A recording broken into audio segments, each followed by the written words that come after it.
Baik, kita akan lanjutkan lagi ke materi selanjutnya. Materi selanjutnya adalah kita akan membahas tentang sistem mata pencarian. Nah, di sistem mata pencarian ini kita akan lihat apakah dia lebih ke bercocok tanam atau ke laut, ya, mencari ikan atau peternakan. Nah, kita bisa bandingkan karakteristik, misal gini, orang yang memiliki mata pencarian lebih ke mencari ikan di laut, di pantai, itu otomatis dia lebih santai dibandingkan orang yang memiliki karakteristik yang tinggal di pegunungan. Kenapa? Orang yang biasanya tinggal di pegunungan itu memiliki karakteristik itu lebih gigih dan lebih keras. Kenapa? Tidak semua tanaman itu bisa tumbuh di daerah pegunungan. Itu akan membawa karakteristik mereka gitu. Jadi kalau orang yang biasanya tinggal di daerah pantai, pesisir, itu lebih santai. Kenapa? Karena mereka itu berpatokan mencari, mata pencarian adalah dengan nelayan dan mencari ikan. Nah, terkadang ketika mereka sudah mendapat ikan yang cukup banyak dan bisa cukup untuk 3-4 hari, dan mereka biasanya selebihnya mereka istirahat di rumah gitu. Nah, mereka baru melaut ketika memang stoknya ataupun kebutuhan yang harus mereka penuhi itu memaksa mereka harus melaut kembali. Jadi itu jelas adanya perbedaan ya kalau dari segi mata pencarian. Nah, dikaitkan dengan budaya, yaitu tadi gitu loh. Ada beberapa daerah yang memang tinggal di pesisir laut gitu, dan juga ada beberapa daerah memang dia tinggal di daerah pegunungan. Jadi itu juga akan mempengaruhi karakteristik seseorang seperti apa. Nah, kemudian selanjutnya kita akan membahas masalah kesenian. Di kesenian ini itu ada namanya seni tari, kemudian ada namanya seni rupa, dan ada namanya itu seni suara. Seni tari sendiri dengan beragam aneka yang ada di Indonesia ini, budaya-budaya yang ada, itu juga akan melihat gitu loh, filosofinya apa, arti maknanya apa. Nah, salah satu contoh yang akan saya ambil yaitu adalah tari totor yang ada di daerah Sumatera Utara. Nah, tari totor ini itu awalnya adalah tari untuk ritual memanggil arwah. Kalau kita lihat kembali ya, dulu pada zaman dahulu, khususnya kita akan berbicara di ruang lingkup, artinya di Sumatera Utara, itu mereka belum memiliki kepercayaan. Ya, artinya mereka hanya mempercayai menyembah seperti pohon, batu, seperti itu. Bahkan di daerah Batak sendiri itu dulu, zaman dulu tuh ada namanya itu saling bunuh, artinya saling bunuh, yaitu saling memakan sesama manusia, sampai seperti itu dulunya.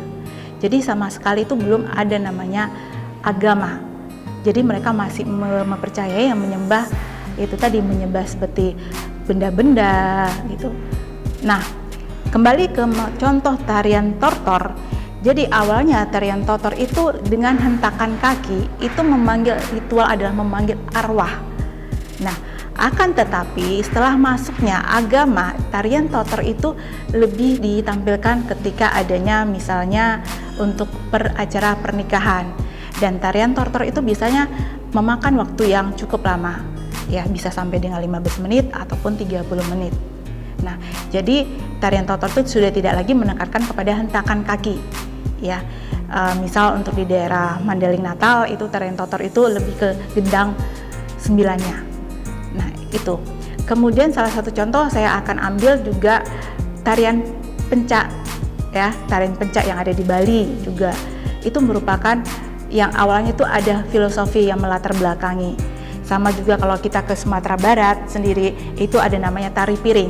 Nah, awal mulanya tari piring itu munculnya adalah untuk sebagai bentuk syukur.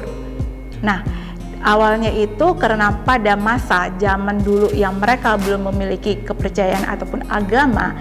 Nah, piring itu berisi seperti sesajen, bentuk syukur mereka kepada dewi-dewi. Misalnya gini, pada saat mereka panennya berhasil, nah bentuk syukur mereka itu tadi, mereka mengisi piring itu dengan para sesajen yang dipersembahkan oleh dewi, yang dipersembahkan untuk dewi-dewinya. Dan untuk kalau zaman sekarang ini setelah adanya agama yang masuk, tari piring itu sudah tidak ada isinya lagi, hanya berupa piring dan tarian. Jadi kalau kita telisik lagi itu tadi, kan ada mempengaruhi gitu. Kalau dulu mungkin itu dikaitkan dengan kepercayaan mereka, tetapi lambat laun setelah masuknya adanya agama yang mereka anut dan agama yang mereka percaya, dan untuk hal-hal yang mereka yang istilahnya adalah pemujaan itu sudah tidak lagi mereka gunakan. Tetapi untuk di Indonesia sendiri ada beberapa daerah yang mereka masih mempercayai, ya. Oke. Kemudian selain itu ada seni suara. Kalau seni suara itu kita bisa lihat dari lagu-lagunya, ya. Setelah itu adalah yang namanya religi. Nah, di sini religi mengatakan bahwa sistem kepercayaan akan ada berhubungan dengan upacara keagamaan. Nah, kalau di Indonesia pasti yang paling terkenal itu adalah di Bali, acara ngaben. Artinya gini, kepercayaan mereka sudah mendasar dan sudah ada saling keterikatan dengan budaya ngaben. Nah, bahkan sendiri kadang kita melihat ini apakah itu satu budaya atau memang agama. Nah, kalau kita di lingkup di Bali itu sudah sangat mengakar antara agama dan kepercayaan mereka dengan kebudayaan. Bahkan mereka sudah menerapkan, artinya mereka tuh sudah sangat menerapkan ke generasi mudanya. Nah, seperti acara ngaben. Nah, acara ngaben itu adalah pembakaran jenazah gitu. Jadi kalau di Bali itu jenazah itu adalah dibakar. Mungkin dulunya jenazah itu dibakar itu dengan arang ataupun dengan seperti kayak kayu. Nah, tapi zaman sekarang itu sudah ada perubahan. Tidak seperti itu. Tidak harus kita mengumpulkan kayu untuk membakar jenazah, tetapi bisa juga sudah menggunakan gas. Lebih gampang. Nah, itu kita kaitkan dengan kepercayaan, ya. Nah, kemudian ada namanya juga aktivitas. Aktivitas ini adalah berupa ada istiadat, ada kebiasaan yang berlaku, ya. Jadi percaya atau tidak percaya, adat istiadat ini tetap ada gitu. Nah, misalnya di Tanah Toraja, nah mereka masih mempercayai bahwa orang yang meninggal itu masih bisa berhubungan dengan orang yang masih hidup. Makanya di Tanah Toraja sendiri itu mayat itu tidak dikubur di tanah, tetapi mereka simpan di dalam goa. Nah, ada satu masa mereka ada membuat satu upacara, yaitu membersihkan jenazah ataupun mayat yang sudah mereka balsamkan sebelumnya, ya. Nah, oke. Itu kita akan melihat bahwa merupakan adalah unsur-unsur dari budaya. Nah, kita lanjutkan lagi, ada namanya wujud budaya.